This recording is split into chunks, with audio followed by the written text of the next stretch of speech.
Sir Mumbai से एक बड़ी खबर आई है, 5 करोड़ का कैश पकड़ा गया। बीजेपी के महासचिव हैं विनोद तावड़े जी, क्या कहेंगे आप?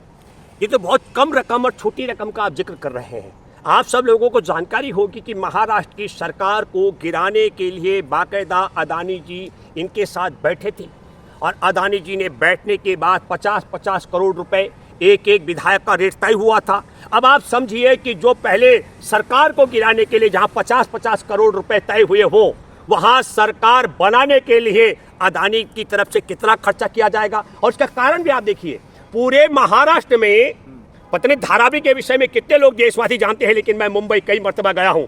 मुंबई धारावी का बहुत बड़ी जगह है जिन जमीनों पर अदानी ने हाथ रखा और पूरे महाराष्ट्र की बिजली का ठेका भी अदानी ने ले लिया है। अदानी कोई घाटे में नहीं रहा। अगर अदानी ने समझ लो 100 एमएलए को 50-50 करोड़ रुपए दिया तो उससे भी कई गुना मुनाफा अदानी ने कमाया है। और जो आप विनोद तावड़े की बात कर रहे हैं कि 5 करोड़ रुपए, ये गलती से मुझे लगता है किसी ने प्रमाणिक तौर पर शिकायत की होगी तब पकड़ा जा रहा है, नहीं तो चुनाव आयोग जांच करने वाले तमाम जो है वो विपक्ष के पास अगर कहीं पैसा है। कल में बांटते पकड़ा गया सर। मैं इसलिए कह रहा हूँ, बांटते समय जब वो बांट रहे होंगे, मैं कह रहा हूँ तो किसी ने बाकायदा प्रॉपर इतला की होगी जिस सबूत को खत्म करना बड़ा मुश्किल था, इसलिए पकड़ा गया। अन्यथा मैं दावे के साथ में कह सकता हूँ, समर्थ को ना दोष गुसाई, ये कितना बड़े अपराध क्यों ना कर ले, इन अपराधियों को किसी तरीके से पकड़ा नहीं जा सकता। वोटिंग से पहले इतना बड़ा कांड, ये छोटा कांड है जो उजागर हुआ, कांड इससे बहुत बड़ा है। लेकिन एक बात मैं आपको बताना चाहता हूँ, चाहे वो 5 करोड़ या 500 करोड़ बांटे भाजपा के लोग, आप सब लोगों के सामने है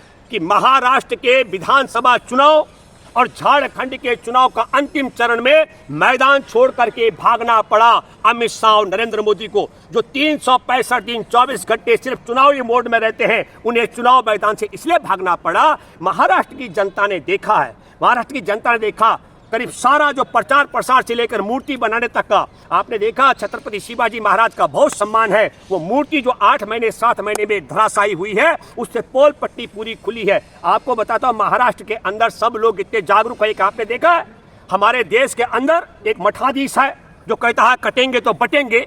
वो मठाधीश जब वहां पहुंचा महाराष्ट्र में, तो महाराष्ट्र के लोगों ने कहा खबरदार, ये उत्तर प्रदेश बिहार के लोग नहीं है, मैं माफी चाहता हूँ यूपी और बिहार के लोग बुरा ना माने, पर उत्तर प्रदेश बिहार के लिए उन्होंने कहा आपकी मनोदशा सांप्रदायिक है, महाराष्ट्र के लोगों की मनोदशा मानसिकता सांप्रदायिक नहीं है। और दूसरी बात मैं कहना चाहता हूं, क्या कारण है कि ऐन चुनाव के बीच में अमित शाह को रैलियां और नरेंद्र मोदी को विदेश भागना पड़ा?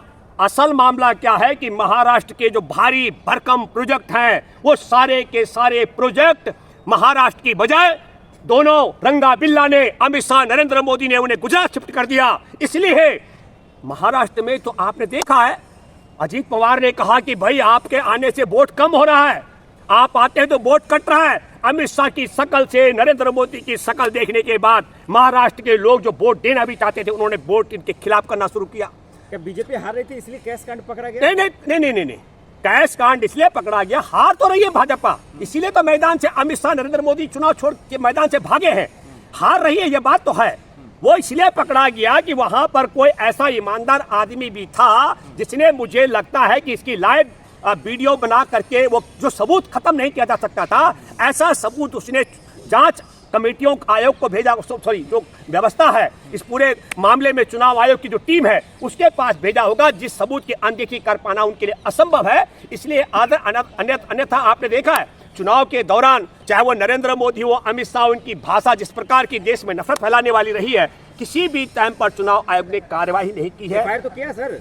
अरे भाई, मैं क्या कहना चाहता हूँ, ये एफआईआर इसलिए हुई है क्योंकि सबूत था, सार्वजनिक तौर पर वो उसका पब्लिक डोमेन में आ सकता था, वीडियो वायरल हो सकता था, तो चुनाव आयोग को अपनी लाज बचाने के लिए करना पड़ा। मैं दावे के साथ में कह सकता हूँ, आप देखिए, आप कह रहे हैं चुनाव आयोग बेशर्म है? बेशर्म चुनाव आयोग को चुनाव आयोग बोलना चाहिए। चुनाव आयोग का जो भूमिका है, मैं कहता हूँ सेशन थे, है ना, सेशन थे कि लगता था चुनाव। फास्ट काम क्या आप कह रहे हैं कि वो बेशर्म है? कौन सा फास्ट काम? देखिए तुरंत एफआईआर दर्ज कर दिया। अरे एफआईआर, एक बात सुनिए भाई, अगर आप समझ लो कि इतने बड़े देश के अंदर, आप पहले दोबारा समझिए, आपके दर्शकों से मैं कहना चाहता हूँ, 50 विरोध करना, हाँ, नहीं 50-50 करोड़ रुपए एक एक विधायक के लिए दिए गए हो, वहां 5 करोड़ बांटने समय पकड़ने का मामला, हमने कहा कि एक आटे में नमक के बराबर किया गया, अन्यथा ऐसा नहीं है। मुकदमे चुनाव आयोग से पूछना चाहिए, एक देश और एक चुनाव की बात करने वाला चुनाव आयोग एक छोटे से झारखंड में विधानसभा का चुनाव एक साथ करा पाने में क्यों असफल है, जरा सोचना चाहिए। क्यों? क्योंकि आप योगी और मोदी और अमित शाह की सुविधा के मुताबिक तय करेंगे कि कितनी सीटों पर चुनाव कब कराना है, वो चुनाव में प्रचार में कब आएंगे। की गिरफ्तारी नहीं हुई है।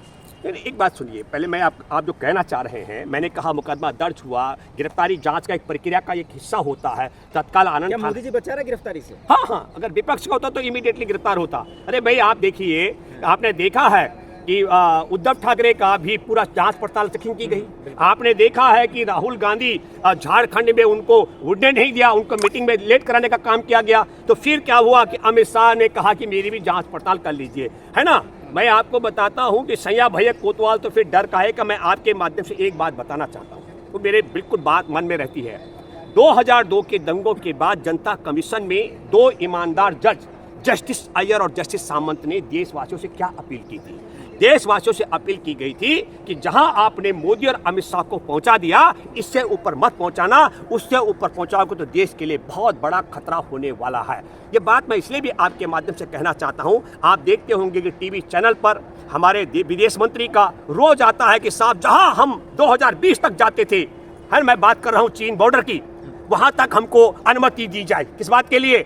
गश्त करने के लिए। और चीन गश्त करने की अनुमति नहीं दे रहा है। तो जिसके राज में, सुनिए, जिसके राज में हमारे 15 जून 2020 का जिक्र कर रहा हूं, 20 जवानों की चिताएं जल रही थी और 76 अधमरे तड़प रहे थे, तब मोदी ने भी कहा था ना, राहुल जी ने कहा पैसे से वोट खरीदा जा रहा था।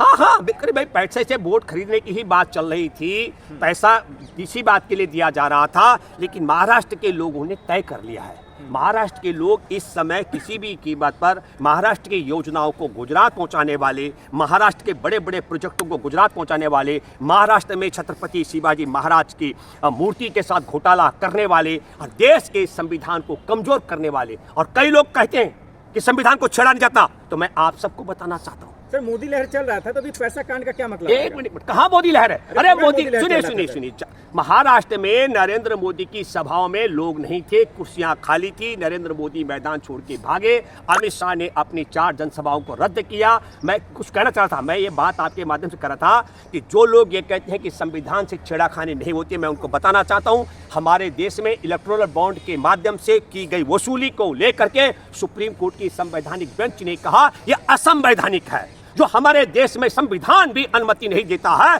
ये काम, ये गिरोह, मैं गिरोह की बात करूंगा, दोनों सरगना जो है इसके रंगा बिल्ला, वो करते आए हैं। इसलिए ये पैसा बांट करके भी महाराष्ट्र में चुनाव जीत पाएंगे, इसकी संभावना। खुलेआम पैसा बट रहा है, कोई जिम्मेदारी नहीं ले रहा है। जिम्मेदारी देखिए, जिम्मेदारी कौन लेगा? आप एक समझ लीजिएगा, जिम्मेदारी तब लेता है इंसान में, अगर मैं पहली बात कहूं कि आपको लोकतंत्र में, संविधान में, मतदाताओं में यकीन हो, तो पैसा बांटने की जरूरत काहे थी? अगर ये सब होता तो नरेंद्र मोदी और अमित शाह को चुनाव मैदान से भागने की क्या जरूरत थी? यही तो कारण है कि महाराष्ट्र की जनता इनको सुनना पसंद नहीं कर रही है, देखना पसंद नहीं कर रही है, इसलिए इनकी मजबूरी है मैदान छोड़ करके भागने की। विधायकों को खरीदने के लिए पैसा इकट्ठा किया जा रहा था? नहीं, देखिए, अभी तो पहले देखिए, वो तो आप समझिए कि जो उद्धव ठाकरे की सरकार को गिराने के लिए आप सबको मालूम है कि बाकायदा अदानी ने बैठ करके, अभी तय देखिए, ये सरकार भाजपा की नहीं है, ये सरकार आरएसएस की नहीं है, इसको अदानी तय कर रहा है किसको एमएलए बनाना है, किसका सरकार गिराना है, किसको बचाना है। लेकिन एक बात आप समझ लीजिएगा कि महाराष्ट्र के सभी विधायक बिकाऊ नहीं है, बहुत बड़ी संख्या में, और महाराष्ट्र के लोग सांप्रदायिक भी नहीं है। ये बड़ी संख्या का महाराष्ट्र का सबसे बड़ा मामला है। इसलिए हम ये मानते हैं कि माँ का दूध से पेट भरे हुए लोगों की संख्या भी देश में बहुत बड़ी है। इसलिए हमारा देश भी, हमारा लोकतंत्र भी और हमारा संविधान बचा हुआ है। हालांकि उसको खत्म करने के लिए, कमजोर करने के लिए, जिनका माँ का दूध से पेट नहीं भरा हुआ है, जो अदानी के टुकड़ों पर पलने वाले हैं, वो देश के संविधान के लिए भी, देश के लोकतंत्र के लिए भी, देश के भाईचारे के लिए भी बहुत बड़ा खतरा है। लेकिन महाराष्ट्र के लोग और झारखंड के लोग उनको सबक सिखा रहे हैं, ये मैं आपको बता। बहुत शुक्रिया।